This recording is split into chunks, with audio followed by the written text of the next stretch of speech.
Here's 12 Sports. All right, welcome into Double OT. I'm Rosie here with Maury and Yanni in our socially distanced set. Nice to be with you guys right now. Yeah, everyone. We're 6 feet apart. Everyone is How 6 feet. big this studio It is so big, such a wide shot. A lot to go over today. College basketball, NFL, Bruins, Celtics, and Double OT. Speaking of OT, last night, URI, I think that's where we should start, losing to UMass in overtime. Man, Antoine Walker. That was a really tough last play. It was. How do they respond to this, guys? It's a big question. How do they respond to it? I mean, I think that the short answer is they try to win their next game, which is George Mason on Saturday. I think over the course of a season, you have these tight games. You win some, you lose some. The question here says, will URI PC bounce back? I think PC's in much tougher situation because it's been 2 of these games. The Georgetown game's canceled, and now they have Creighton and Villanova looming, 2 nationally ranked teams. So Ed Cooley really has a lot to handle right now, trying to get his guys in the right space. The good thing about the Big East versus URI situation, the A-10, is they have better and bigger opportunities to get quality wins. So I think there's more pressure on PC right now to bounce back after their devastating buzzer-beating losses. I think URI can shake this off, and they have this spot in the schedule here where they can string some wins together based on who they have on the schedule. So I'm more concerned about PC than URI based on these recent losses. So I'll go the other way. I think I'm more concerned about URI because the last 5 games they have almost 100 turnovers, and I think no matter who you play, whether the teams are worse in the A-10 or better at the top of the league, I think you're going to carry that over and you're going to have a chance to lose every game regardless of who it is. George Mason hasn't looked bad. The good thing with URI is that they play 4 games that they should be favored in to win the next couple, whether it's George Mason, Duquesne, GW, and LaSalle. PC has played a much better brand of basketball, and the last 2 they've been so close without their starting point guard Jared Bynum. So I think when you get him back, then I think you have an opportunity to compete with the top teams. They almost beat Creighton. Jared Bynum was in that game for a little bit. So I think going on the road is tough to go at Creighton, at Villanova. I just think PC's in a better position based on what they've done themselves. URI still shooting themselves in the foot. I think the college basketball scene here, if these 2 teams have been coming down to the wire in these games, what do you think about the composure for each team in these down to the wire moments? I guess let's start with PC. What do you think? How do you think they've handled those late game situations? I mean, the first buzzer beater loss was tough because they went the length of the floor. They ended with a dunk, and that sort of how do you that's not like a, out of bounds play where you set up the defense that's sort of bang, bang, bang. Whereas URI, last night you get Antoine Walker at the rim. I mean, you can't have a higher percentage shot than staring at the rim. And he misses the bunny. If he hits that, they go in OT. We don't know if they necessarily win. Listen, these are 18 to 22-year-old kids. These tight spots, it's a lot about coaching, but it's a lot about the composure and who's going to step up and hit a big shot. We saw a guy like AJ Reeves come up earlier in the year and hit a big one. So I don't know. I guess PC is a group that has played together for a longer period of time. They're core guys, where URI, their roster has sort of been pieced together this year. So I guess I would say PC I feel better about in a crunch time situation. Well, you asked a good question last night with David Cox, the coaching aspect of things. How do you coach not having turnovers? And he didn't really give us a good answer. No, he didn't. It's hard to coach turnovers because you don't want to get in your guys' heads. You don't want to have to make them think too much on the court and then, should I pass the ball here? Should I pull it back out? Should I not be aggressive? It's a very fine line for coaches when you're talking about turnovers. So, I mean, we heard all year, we've heard up into the last couple weeks, hey, these guys are still meshing. It's still the 11th and 12th game of the year. I mean, that's not fundamentals, though. They've been playing the basketball game for 21 years. Jeremy Shepard's an older guy. Fats Russell's an older guy. Jalen Carey was at a top school. I mean, Jalen Carey has 9 assists to 25 turnovers. Everybody on the team has less turnovers, has less assists than turnovers this year other than Fats Russell. They're 302nd in the country in turnovers per game. So they got to do that thing where they make you carry the football or basketball around campus and you can't drop it. With it. But I was saying this, it's not like they're getting picked and then the other guy's going down for a layup. It's weird turnovers like bad passing and dribbling off your foot, and it still goes under the sloppy play category, but it's not like they're getting the ball just swiped from them necessarily. Right, silly mistakes. You got to correct them moving forward. But yeah, he said last night, he's like, hey, we had Jeremy Shepard and Fats Russell, 2 senior guards with the ball in their hand. You can't really ask for much more. But yeah, the Jeremy Shepard one last night, that was tough. That was really tough to watch. The whole game was. But all right, I guess let's move on. Let's move on. All right, NFL playoff picks. Ooh. Here we go. Let's start with Saturday. We have the NFC divisional playoff, Rams at Green Bay.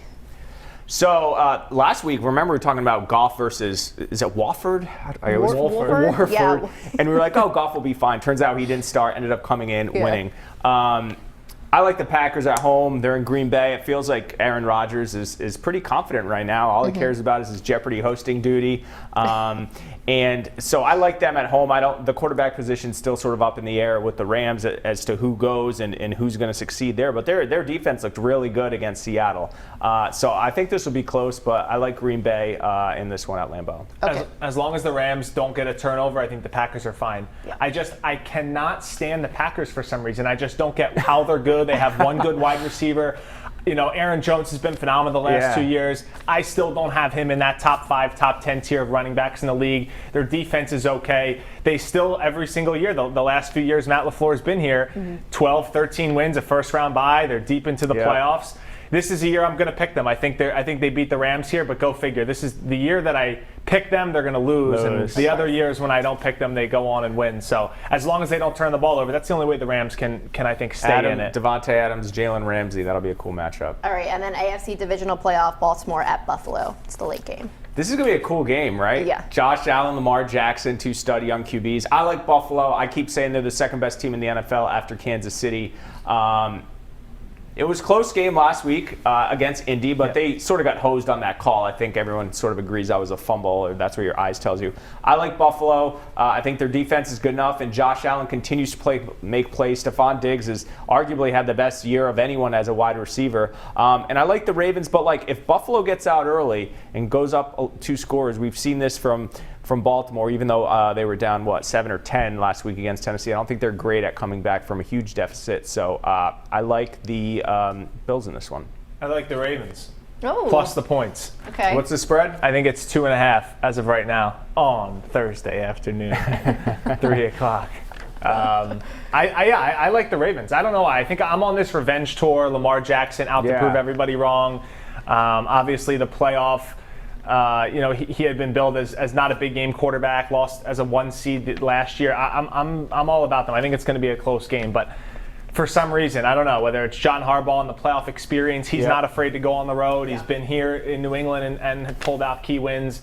Goes to Tennessee last week. I think they keep the train rolling. Who you got, Rosie? Buffalo, just because of the storyline. And Phil's Mafia. I just want to see them go crazy. What about Green Bay?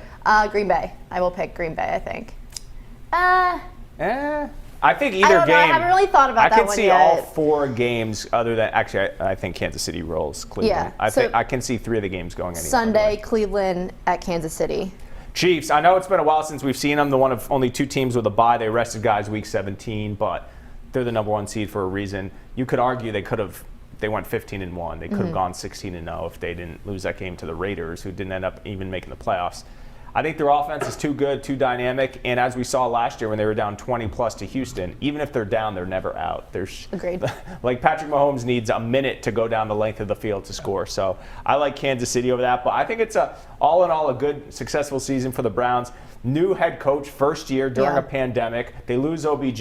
They rally to win 11 games. So kudos to the Browns, but I think their season ends in KC. I think Cleveland jumps out to a 7 or 10 point lead, and then KC storms back. Mahomes has been off for about 3 weeks now. Yeah. Okay, similar to the Texans game last year in the playoffs, but I think KC rolls. I don't know if I would have them lay 10 points though. I think Cleveland. It's a big spread. Can keep it. Yeah, can have a backdoor cover. Yeah, I'm going with Patrick Mahomes too. And then of course Tampa Bay at New Orleans. The year of Tom Brady, ladies and gentlemen. The year of Tom Brady.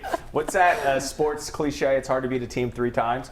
The Bucs got rolled once by the Saints, and I think the second time was even double digits. So the Saints have looked really good against the Bucs. I just think Tampa's clicking right now.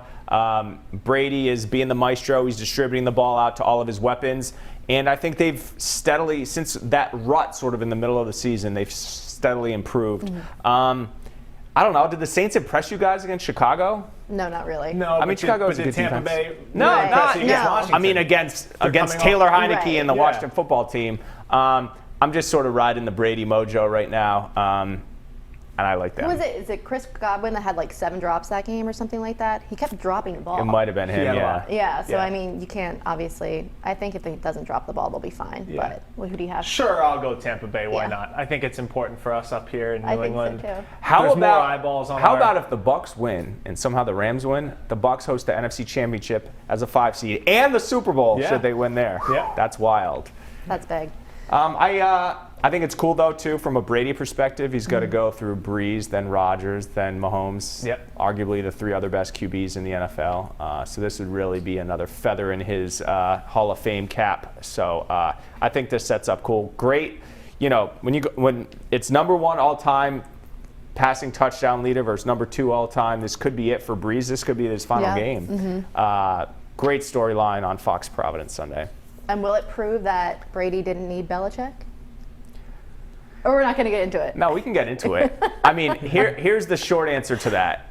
Does Belichick win 6 without Brady? No. Does Brady win 6 without Bill? No. Maybe they win 3 each. Together they win 6.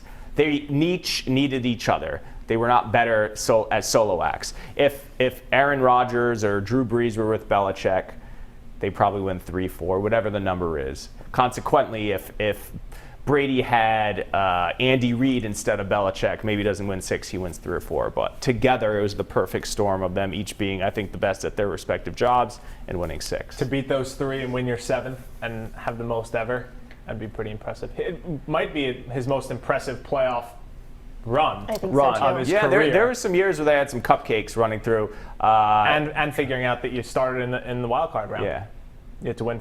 You had to win 4. And Brady's never won a Super Bowl going through the wild card round. In fact, he's never been a wild card team, period. Right. And now so he had to do this whole thing on the road. Unless it falls his way and the Rams somehow beat the Packers, wouldn't that be something? All right, moving to the ice now. Bruins opening their season tonight against the Devils. Season predictions for the Bruins. More, you want to start? Yeah. It's a good year to only play 56 games when you lose a guy like Zdeno Chara, so I think they'll be able to bridge the gap there on the blue line pretty well. I think we've talked about Tuukka Rask and Yaroslav Halak being 1A, 1B, the best goalie tandem in the NHL for the last couple of years, and I think this is the year that it comes to fruition, that it pays off. You're playing 3 or 4 games a week, a lot of back-to-backs. I think it's really where Tuukka's going to play one night, Halak's going to play the next night. As long as there's no COVID situations, I think that's really going to help fuel this team. And another big thing is with a shortened season, you can't fall behind the 8 ball. We saw what happened to the Red Sox a couple of years ago, with such a slow start after their World Series run. And I know we're 2 years removed now from the Stanley Cup run for the Bruins, but if you get out to a hot start, you can ride that and make the playoffs. If you don't, it's hard to play catch up in such a short season. So I think the Bruins are a top 4 team in the Eastern Conference. I think they're not obviously the team they were in 2019 when they went to the Stanley Cup. Listen, losing Zdeno Chara hurts as a captain, his leadership, his motivation. I don't think they'll miss his play all that much. Obviously, they want to bring up these young guys. Torrey Krug's out the door, as Joey Mack was saying the other day on the Sports Wrap. He was the quarterback of the power play. They could miss him. And then they don't start with David Pastrnak. So that perfection line up top, you have Studnicka going in there with Bergeron and Marchand. Pastrnak at some point last year, I think, led the league in goals. So depending on when he comes back, that could be an issue. I think they have great coaching. So I have them in like the 3-4 seed range, getting to the Eastern Conference semis. But whether it's Tampa or someone else out of the East, I don't think the Bees are making another cup run. But it'll be disappointing if they don't make the playoffs. Oh, yeah, I mean, this big team time. has to make the huge playoffs disappointment. with the talent they have. I guess the window is still open. They believe the window is still open to win a championship. So. They need a Charlie McAvoy or someone to like really take a leap. Just step up, yeah. But like you said, having Tuukka back at the end of the bubble, there was just Halak. So having the two I think Halak has proven that he's a capable starter in this league. So to have 2 of those guys is clutch. So And smart on the Bruins. You and Joey Mack were talking about how they're keeping them separated. Yeah, isn't because that of COVID. interesting? I guess it's like the quarterback situation. Yeah, Right. it's a good idea. I guess, what do you guys think about like the locker room with Tuukka leaving the bubble early? Do you think the players are still a little bothered by that? Do you think they've gotten over it by now?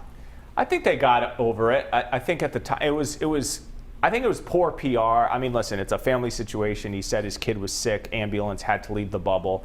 But like, why didn't they just tell? Like, it was like family situation. Everyone's like, oh, this is weird, because I think fans were super critical, and I think it gets back to the players, and I hear that. I don't know the extent of what his kid's situation was, but in the moment where they're like, man, he's gone, that stinks. Yes, I think at this point they're probably over it. There's been a couple situations a couple years back. I think it was the last game of the regular season. He got sick and couldn't play. So there's been a couple situations where you could say Tuukka hasn't stepped up. But I think at this point, they're not harboring any hard feelings toward him. I think whenever you're on a team, you know there's one or two people that are always just, they're the Tuukkas of that team. So they're self-absorbed, they're distant, they're isolated. That's what Tuukka is. And I think the Bruins team, and I think with the leadership they have, they know that that's just who he is. They know he's a little odd. They know that he's a little bit moody. Things can come up, and it obviously came up in the bubble. He left for good reason, for a family emergency. But having him come back, I don't think there's any issues because they know that's who he is. They just know he's an outlier, so to speak. And I think in order to get to where this team wants to be, in order to be a championship team, they need Tuukka to be at his best. So there's no option in not having him be back in and make him feel a part of the locker room. Because if he's not and he feels like he doesn't belong or the team doesn't have him kind of get back in the mix, then they might miss the playoffs. Right. I mean, it depends based on the level at which he plays. All right, moving to the hardwood now. Celtics back at practice today. Week-long hiatus for these guys, COVID stuff.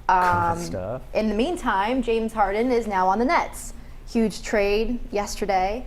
So, I mean, can the Celtics get through the Nets? Let's start with this whole Nets thing. I think it's those of us who experienced the Kyrie Irving experiment in Boston are rooting for this like dumpster fire of all these personalities coming together. Kevin Durant is fine, and he's one of the top 5 players in the league, top 3 players in the league, and he's there. You have Moody Kyrie and his crazy ways.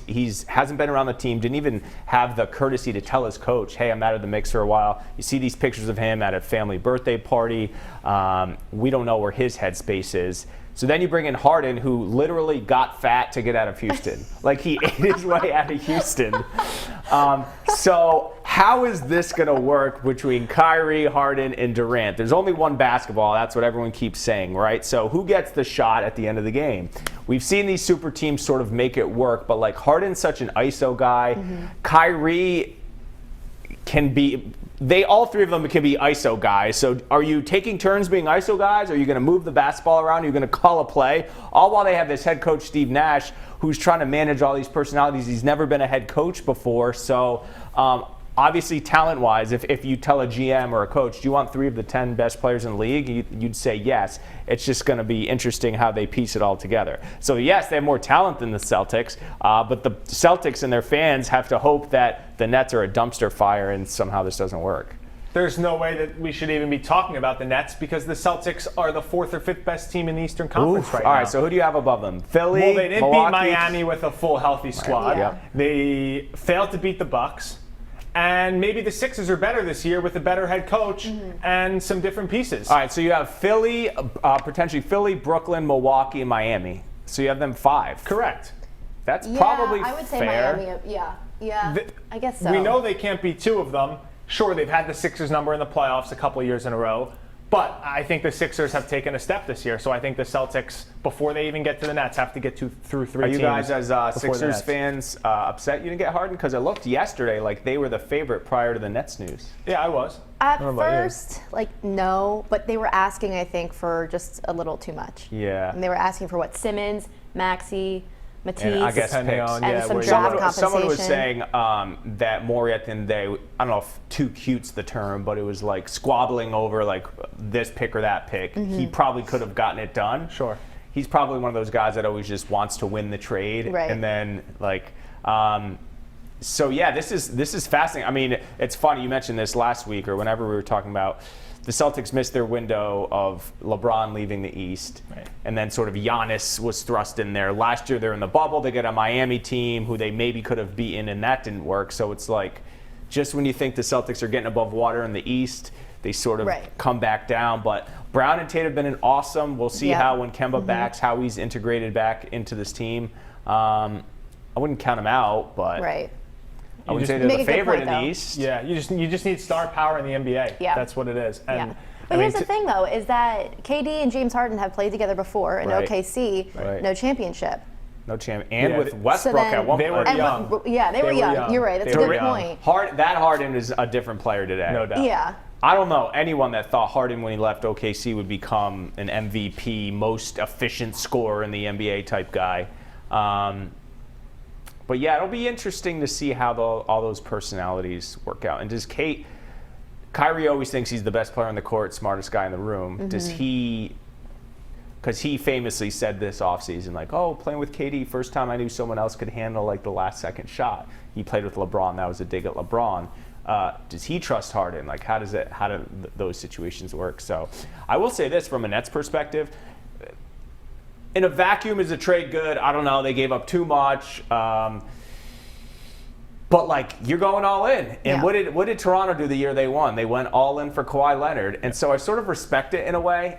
And maybe if this doesn't work and all those picks, like famously when they did the trade with the Celtics for Garnett and Pierce, all those picks turned into like Jaylen Brown and Jason Tatum years later because they stunk. So maybe it doesn't work out. It's a dumpster fire, but at least they're going for it. And I heard this today too. They're sort of hedging their bet that if Kyrie's an absolute nightmare, all right, Kyrie, we're not held hostage by you. Right. We have Harden. Right, exactly. Yeah. And that's why, as going back to the Sixers point, I think that's why I was a little bit upset because Yeah. the Sixers aren't good enough to beat the Lakers or to get out of the East right now. Right. So, Just what I was thinking is satisfied with yeah. just getting to the Eastern Conference semis or the Eastern See, Conference this finals? is the issue with the NBA, though. It's like, imagine being like the Pacers or the Grizzlies or someone who's just like, we have no shot. No, they have none. It's like college football in The a top sense. 20 Yeah. players are distributed over 5 teams. Right. And really, those are the only teams that have a shot. I don't know. I think Steve Nash bit off more than he can chew. And I agree. I think it might be a dumpster fire. I really do. Those guys have huge personalities, and I don't know. They're just, who's going to get the final shot? I think it would be KD. I think he deserves it. Yeah. The other interesting thing is KD experienced this a little bit in Golden State, but Steph Curry and Klay Thompson, for super duper stars, have very little ego. And Steph Yeah. Curry, you could argue, is the most egoless superstar in the NBA. Those two are a much different situation than Kyrie and Harden. So, like, they figured it out in Golden State, and you have to throw Draymond Green in there, but I don't know. It'll be never a dull moment in the NBA. That's true. The Celtics association. supposed to play tomorrow against the Magic, so Yeah. that's Hopefully the that happens. schedule. Yeah. Anything else? I think that's it. That's You it. know about the plugs, WPRI.com, Yep. Apple Podcasts. This was cool. You I had liked fun? this. Yeah, Your this is debut? nice. This is your yeah. debut, right? Yeah, Yeah. this is nice. Sorry if you can't see us on this screen. We're trying to be socially distant. All right. Maury's pretty much on Tony's lap in the weather center over there. We want him to Can do we the get a forecast. pan? Oh, maybe no pan. No pain. No. No. All right, this is good. All right, yeah, I think that's it. We'll try to do this weekly at this point. right. You know, studio time permitting, but good stuff. Good stuff. Until next week, hopefully. We'll see.